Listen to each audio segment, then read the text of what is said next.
Pegawai imigresen dituduh minta dan terima suapan RM16,000.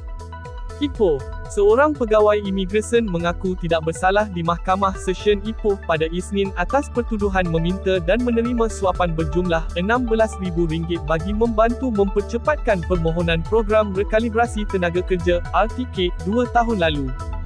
Tertuduh, Azdi Muazmat Adnan, 50, mohon untuk dibicarakan selepas kesemua pertuduhan dibacakan di hadapan Hakim Mo Sulaiman Ahmad Tarmizi. Mengikut pertuduhan, lelaki itu didakwa meminta wang tunai RM10,800 daripada seorang kerani sebagai dorongan untuk mempercepatkan proses mendapatkan kuota dalam program RTK 2.0 bagi sebuah syarikat kejuruteraan melibatkan 54 orang.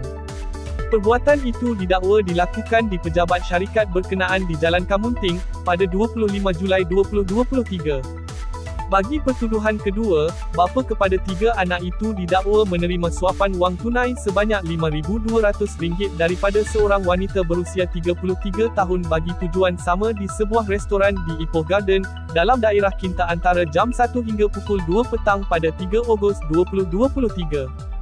Kedua-dua pertuduhan dikemukakan mengikut Seksyen 16A Akta Suruhanjaya Pencegahan Rasuah Malaysia, 2009 yang membawa hukuman penjara tidak melebihi 20 tahun dan denda tidak kurang daripada 5 kali ganda nilai suapan atau RM10,000, yang mana lebih tinggi, jika sabit kesalahan.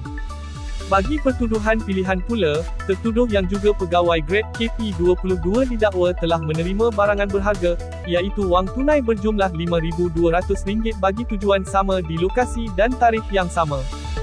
Bagi kesalahan itu, pertuduhan dikemukakan mengikut Seksyen 165 Kanun Keseksaan yang membawa hukuman penjara sehingga 2 tahun atau denda atau kedua-duanya sekali, jika sabit kesalahan.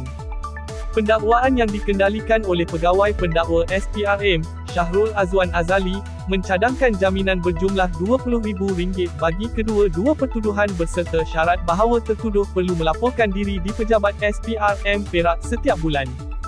Mahkamah kemudian menetapkan jaminan RM10,000 dengan seorang penjamin, selain tertuduh perlu melaporkan diri ke pejabat SPRM setiap bulan. Hakim memaklumkan bahawa jaminan itu akan terbatal sekiranya tertuduh didapati mengganggu saksi sepanjang prosiding kes hingga selesai. Mahkamah menetapkan sebutan semula kes pada 29 April depan.